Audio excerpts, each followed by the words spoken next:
people believe about quarterback, just like he said, what does he say on that show? On the, like, he's talking about his toughest season. No, he was in the Super Bowl, right? And they're playing the Super Bowl against the Eagles. And Donovan McNabb has turned the ball over, right? And then, it cuts to him and he's like, I think the biggest job of a quarterback is not to lose the game. People would like, if people heard that, their mind would go crazy. They heard Tom Brady say that he doesn't play to win. He plays not to lose. Not to lose. Wild. Tom Brady, the world's greatest game manager. Yeah, it's basically like he's quarterback is managing the game, and that's how you win. It's like, yeah, it's so many gems about winning at the quarterback position. It's crazy. But anyways, guys, everybody, we are back. It is Tape Don't Lie. It is your favorite Raiders podcast, favorite Raiders channel, favorite Raiders breakdowns. Another tough loss for the Raiders on a last-second field goal from the Washington football team, 17-15. The offense tried to give a valiant effort from the fourth quarter, but of course it was too late once again. And then, a couple of the plays just weren't made from the Raiders at this point, and that's what happens. The other team makes a couple plays, and you don't make a couple plays, and you lose 17-15. So, that's basically what happened in this game to me. I feel like that's what's happening in most of the losses. The Raiders don't make the plays they need to, and the other team makes big plays that they need to, and then they end up converting things like one-handed catches and or taking the ball away from a contested catch, ripping the ball out, or and just making the plays. And then on the other side, the Raiders are either dropping a pass or they're dropping an interception. So it's big at this point in football right now. It's all about who makes plays and who doesn't. And the Raiders aren't making any. So, building off that, it's all about capitalizing, right? Like you go back, you look at it, red zone woes again, or not necessarily red zone, but scoring area woes, 3 field goals. And the one play that I'm sure is going to haunt Trevon Merrick for the rest of the season was the pick to ice it on that last drive. It's all about finishing right now. Raiders just not finishing. Good teams finish right now. Exactly. It's just really, and the question is, are they really a good team or not at this point? So. They probably looks like they're just mediocre. You hang around with the team, like Washington, that aren't world beaters. That's basically what happened in this game. They wanted ball control, and the Raiders, they couldn't move the football, and they struggled there and struggled finding things downfield. I don't know what the game plan was. The game plan was kind of weird, but I don't know what you guys thought. It felt like to me that I was confused with some of the play calling, man. Constantly throwing swing passes to Josh Jacobs, and it seemed very weird. I thought that they missed a lot of opportunities to take some shot plays when the Redskins were in like their base first down offense or defense rather. Eventually they started moving those underneath players and hitting the seams, like we talked about, Marcus, in the preview show, but it came like too little too late. It seemed like they were trying to work towards setting things up, but like they did it, like they just set it up like the entire half instead of like setting it up on like the first few drives. So it took them too long to get anything going on offense. I thought the play calling was suspect for sure. Yeah, the play calling is just it's just bad at this point, Greg Wilson just making me look bad like he wants to. It's fine, Greg, he could do that. But it's just too the screen game. And I know that you love the wide receiver screen. You were in Purdue, Drew Brees, you guys innovated it. I get it. It's just getting crazy at this point. Like the 3rd and 5 screens and whatever screens that they're running on these type of plays and the type of looks that they're getting, they just don't execute good enough for them to run these type of plays. And then, it gets to the point where, they're under pressure, and then, Carr's, he's missing throws, he's missing some plays. And then nobody's executing. So if nobody's executing, they don't win. But then they decided they wanted to execute late. But I think they got to stop trying to do these super executey plays if they're not going to be a super detailed football team. Because you got Brian Edwards. Yeah, you run the screen on 3rd down, but Brian Edwards misses the block. So obviously the detail is not there for them to do these things that they want to do for them to be cute. So they got to just go play football and just forget these detailed plays that have to be perfect for them to work, in my opinion. Yeah, building off what like BD was talking about, where it's like it felt like they were like setting something up and like kept setting things up for the game. It felt like to me, it almost felt like they were like figuring it out as they went along. Like there didn't seem to be like a whole lot of like game plan. Like it's like, all right, we're going to come out, we're going to try and throw deep. That didn't work. Then they're going to try and do all the check downs and whatnot. That doesn't work. And then we got to running ball, started moving the ball with the Mariota package a little bit. By the way, Mariota on the go route, I'm absolutely waiting for that to be targeted later down the road. But and then they get away from that, and they were able to get, even in the one touchdown drive they had, they were able to get Renfro isolated on Holcomb, who had a hell of a game covering Moreau, but then they finally get him to switch on a wide receiver, get the mismatch, and then never were able to come back to it. Don't know if Washington was mixing up their looks, but I sat there. I'm like, are they going to figure this out, how to isolate this guy and get the matchups that they want? Or is this going to be was just a one-off and end up being a one-off? I mean, I don't know. Didi, you could give your thoughts. I mean, yeah, as we said, the other thing we haven't talked about really is like, some the penalties. It's just so many penalties last few games. It's like, it's hard to watch. It's hard to stomach that kind of football where it's like a game is constantly stopping, all these penalties. I mean, and then they're even pulling out penalties to decide to call them against the Raiders. The Jonathan Abram thing, I've never heard of that. Yeah, it's a new rule this year. It's a new rule, yeah. Yeah. So, I mean, I've never seen it called in a game so far this year. It's a new rule. They save it, to call it against the Raiders. And anyways, like, regardless, letter of the rule is making contact around, like the below the defender's waist, but Jonathan Abrams' contact made was at the lineman's midsection. Yeah, so even still, come on. Anyways, so there's just like so many penalties where you got to, they got to clean that up. That there's no way at this point. They're not dynamic enough on offense or make enough splash plays on defense where they can just get away with all these penalties. It's really killing their drives, and it made Washington's offense look a lot more efficient than really it was. Yeah. In my opinion. Yeah. I mean, the Raiders defense, they still struggle on third down. I mean, I think that's their biggest issue right now. I don't know what the stats are, but I know it was pretty damning. Washington 7 of 13 on third down, so just over 50%, which has been constant for the Raiders defense last week. Yeah. I mean, you can't let you got to get off the field too, because the time of the possession of this game wasn't that crazy. It wasn't like the previous games, but the time of possession was just like totally swayed towards the Washington. I mean, they still had 7 more minutes, but it wasn't the previous matchups where it was like 38-20 like they had. So I mean, there's still some instances where they just got to get off the field sometimes, and sometimes these games, I mean, because the Raiders didn't have any turnovers, and so the offense is struggling. They're not turning the ball over, and the defense sometimes, they got to kind of make some plays, and they did, right? They did make those plays, but then, Moreg, he has that last play to make, and the Raiders don't make it. That's basically, I mean, that's December football, man. If he makes that play, I mean, we're all happy, and nobody's upset.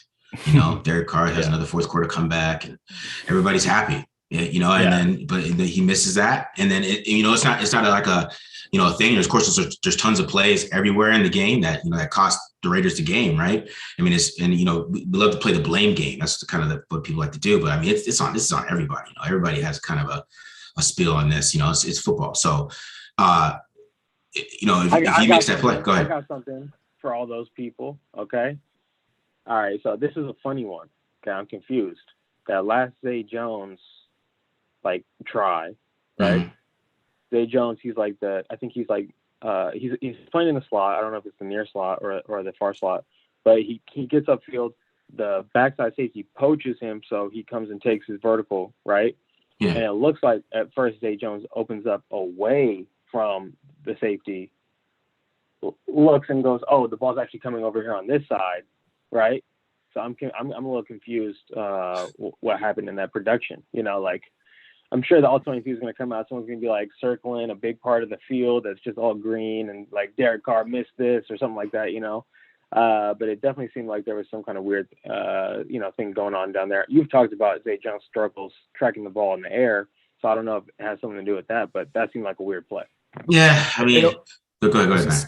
I was gonna say it always does like crack me up though when people like point that out. I'm like, that was like a 60-yard throw. Like, I mean, he's an NFL quarterback, but like, it's not going to be in the perfect spot every single time when you're chucking it up like 80 yards down the field or whatever. It was. You know what I mean? Like, it's like, yeah, we can sit there and point it out on Madden or whatever. But it's like, all right, man, let's be a little realistic. There's deep ball accuracy, and then there's 60-yard bomb accuracy, which is tough. Yeah. And that's what I'm saying. Like, I mean, we could critique every throw and every play that he made. You know what I'm saying? But you make the big throw like that, you expect your wide receiver to help you out and make a play. Yeah. You know what I mean? Like, so sometimes, other guys got to make, quarterbacks need help. You know what I mean? Zay Jones, he got open. Carr threw it to him. He threw it to where he needed to throw it. The dude has to track the football. Like, especially if you're running a seam route, you're running 4 verts and you're not even on that side of the field. Like, why would you turn the other way? Like, I don't like this. That's the thing, like that stuff matters, man. Like, yeah, like, and at this point, like, there's Johnson just sitting there on the bench. I mean, like, might as well just give him a shot. I mean, what else are we doing? I mean, Zay Jones is supposed to be the other deep threat, and he can't track the football in the air. And then Johnson, he has some deep touchdowns in his career. So, like, it's those things. I mean, they have to decide now. I mean, there's still 5 games left. I mean, we can feel how we want to feel. I mean, like, I always say that they got to feel how they want to feel, but they still have to go to the drawing board and try to decide what the hell they want to do with some of these wide receivers, because Zay Jones is not working. I'm sorry. And the thing that is consistent and consistent with Zay Jones too is like everything we're talking about. It's the little things. It's that cliche, like the good to great teams is the little things. I mean, that's what we saw today. The Raiders are 6-6 right now because they're a good team. They can execute a decent frequency, but when it comes to, like you're talking about, Zay Jones tracking the ball, Merrick catching that interception, or the countless other dropped interceptions that the Raiders have had over the last few weeks. It's like they're there.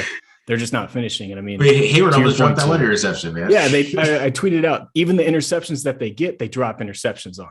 Like, it is a perfect shitstorm right now. But I mean, the one other point too that I wanted to harp on with Zay Jones is the one where him and Carr didn't connect in the back of the end zone. Yeah, like, I think I saw you tweeted out too. It was like felt like that was a decent ball to a decent spot by Carr. Yeah. Maybe, I don't know, maybe it's done a little bit earlier. I'd like to see it again, but Zay Jones is out there with his hand outstretched. I'm like, show the hands late. You got a chance. You know what I mean? Like, it's again, little things. It's like, they're there. The opportunities are there, presenting themselves, but they're just missing that extra inch, that extra half inch or whatever it is of execution that they just can't find that playoff teams make. Yeah. Zay Jones, he's just not live. He's not a baller. That's it. It is for sure. It is, but that's what I'm saying. Like, when we have these thought processes about the quarterback, like, because if a new quarterback comes in, because this is my whole focus right now, right? If a new quarterback comes in, man, you guys are gonna be focusing on those type of things. It's gonna come into your brain. Like, you could be, Marcus, you pointed out. Why are you pointing that out? But if a new quarterback comes in here, dude, and he has talent, and you got guys misjudging the football, you got them dropping it, you're gonna be mad. So, I mean, this is perspective at this point for me. Like, if this is the end or they got to move on, we got to think about another quarterback comes in, they better build a damn good team around him. So that's kind of, what I mean? That's my thought process right now. So what? You're saying the season's over. I'm not saying the season's over. I'm not saying that.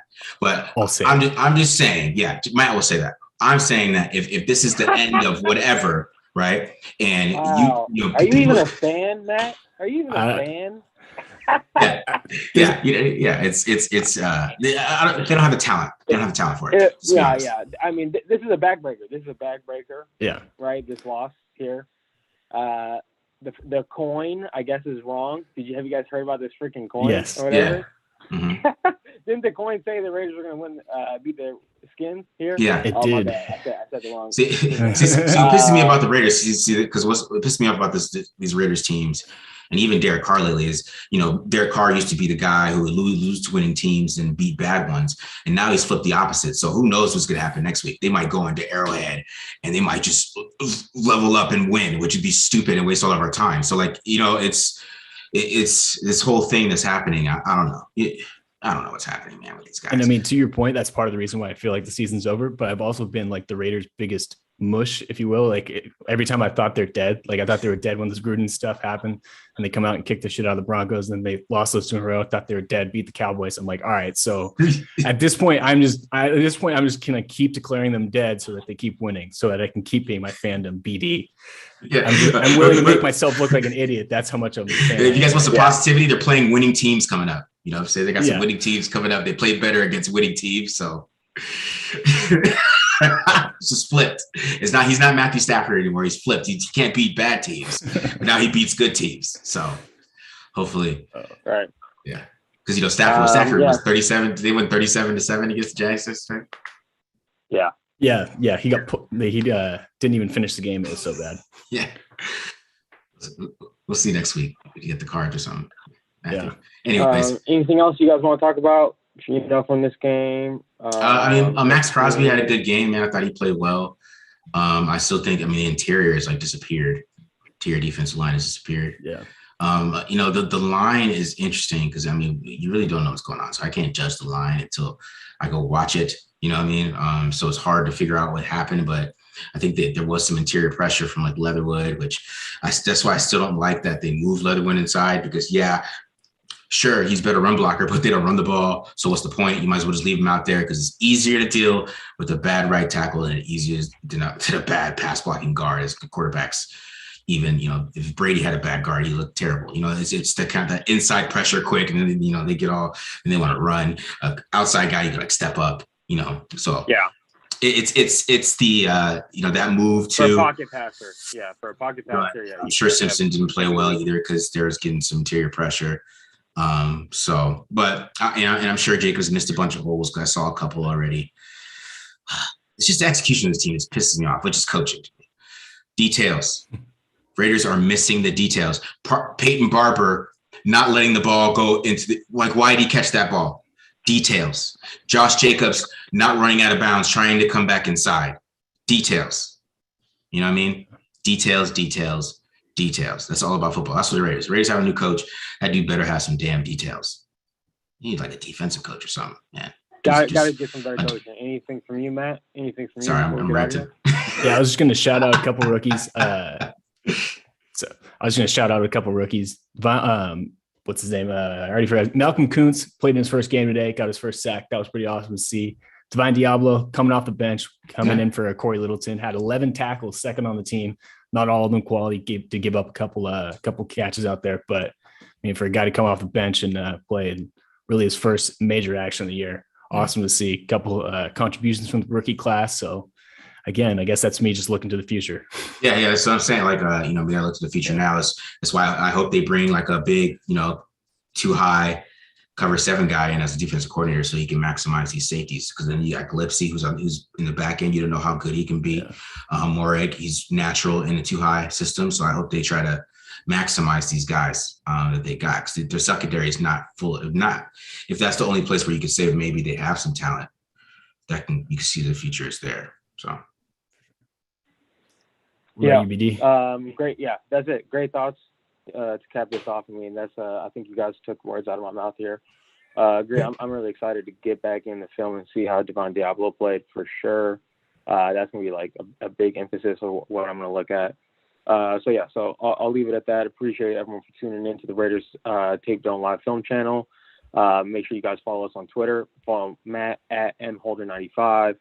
Follow Marcus at the Mark John NFL and follow myself at BD Williams 18.